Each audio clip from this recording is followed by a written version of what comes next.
श्री स्वामी समर्थ. स्वामी महाराज तुमच्या सर्व चांगल्या इच्छा पूर्ण करो ही स्वामींच्या चरणी प्रार्थना करते आणि आजच्या व्हिडिओला सुरुवात करते.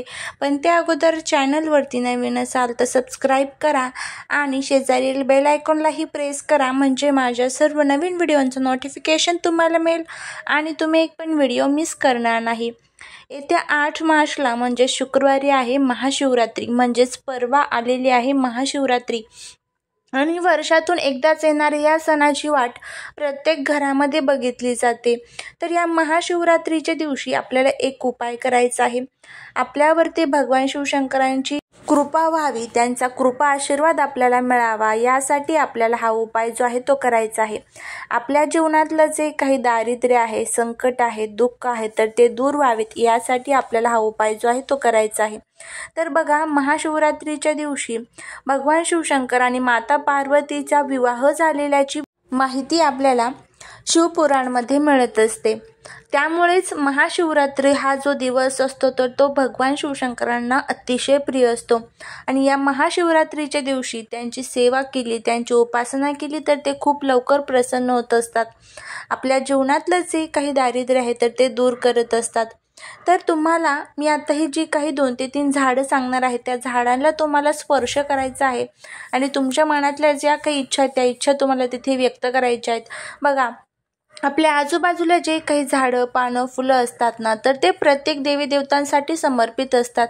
पृथ्वी तलावरती असणारी प्रत्येक गोष्ट ही प्रत्येक देवी देवतांसाठी समर्पित असते. बघा, आता जसं की सोमवार आहे तर तो महादेवांसाठी असतो, मंगळवार आपल्या कुलदेवीसाठी असतो, असे प्रत्येक दिवस हा प्रत्येक देवी देवताला समर्पित असतो. त्याच प्रकारे प्रत्येक झाडं, झुडपं, पानं, फुलं हे प्रत्येक देवी देवतांसाठी समर्पित असतात.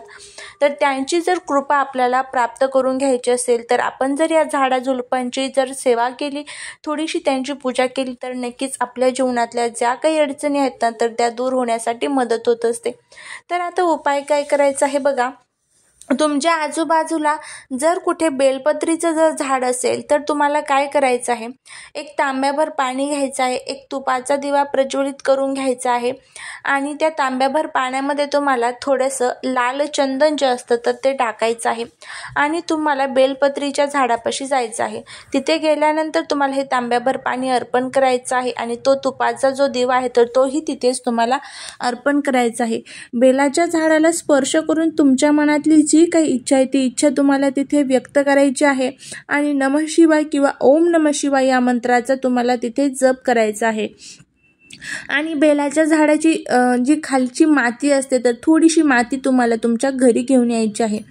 त्यानंतर पुढचं जे झाड आहे ते म्हणजे शमीचं जे झाड आहे तर ते आपल्या घरातले जे काही दोष, संकट, दुःख, दारिद्र्य आहे तर ते दूर करण्यासाठी अतिशय प्रभावी असतं.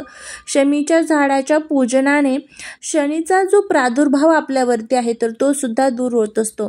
तर तुम्हाला एक तांब्याभर पाणी घ्यायचं आहे, त्यामध्ये थोडेसे दूध टाकायचं आहे आणि थोडेसे 4 ते 5 तुम्हाला काळी मिरी टाकायच्या आहेत आणि हे पाणी तुम्हाला शमीच्या झाडाला अर्पण करायचं आहे.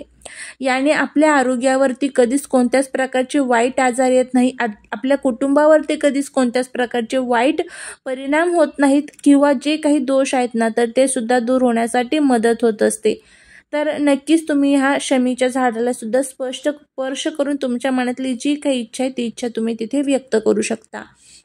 त्यानंतर पुढचं जे झाड आहे ना ते म्हणजे आवळ्याचं जे झाड असतं तर ते तुमच्या आजूबाजूला जिथे कुठे आवळ्याचं झाड असेल तर तिथे तुम्हाला एक छान तुपाचा दिवा लावायचा आहे, थोडीशी हळद तुम्हाला तिथे अर्पण करायची आहे आणि तिथे तुम्हाला नमः शिवाय किंवा ओम नमः शिवाय या मंत्राचा जप करायचा आहे आणि तुमच्या मनातली इच्छा तिथे व्यक्त करायची आहे.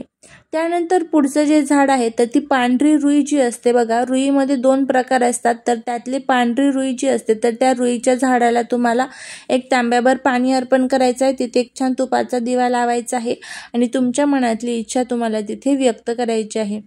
त्यानंतर पुढचं जे झाड आहे ते म्हणजे कनेराचं, पिवळ्या जे कनेर असतं बघा, तर त्या कनेराचं झाड जर तुमच्या आजूबाजूला असेल तर तुम्हाला ते जे पाणी आहे एक तांब्याभर पाणी तर त्या पिवळ्या नऱ्याच्या झाडाला तुम्हाला अर्पण करायचं आहे. तिथे एक धुपाचा दिवा तुम्हाला लावायचा आहे आणि तुमच्या मनातली इच्छा तिथे व्यक्त करायची आहे. तर अशा पद्धतीने हे 4 ते 5 झाडं आहेत. तुमच्या आजूबाजूला जरी झाडं असतील तर कोणत्याही एका झाडाखाली जा.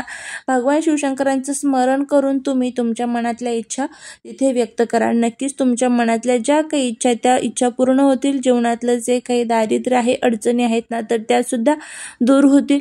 जीवनात कितीही गरिबी असू द्या तर ती गरिबी सुद्धा दूर होईल. झालेली सेवा ही महाराजांच्या चरणी रुजू करते. व्हिडिओ जर आवडला तर लाईक, शेअर आणि सबस्क्राईब करायला विसरू नका. भेटूया पुढच्या एका छानशा नवीन व्हिडिओ सोबत. श्री स्वामी समर्थ.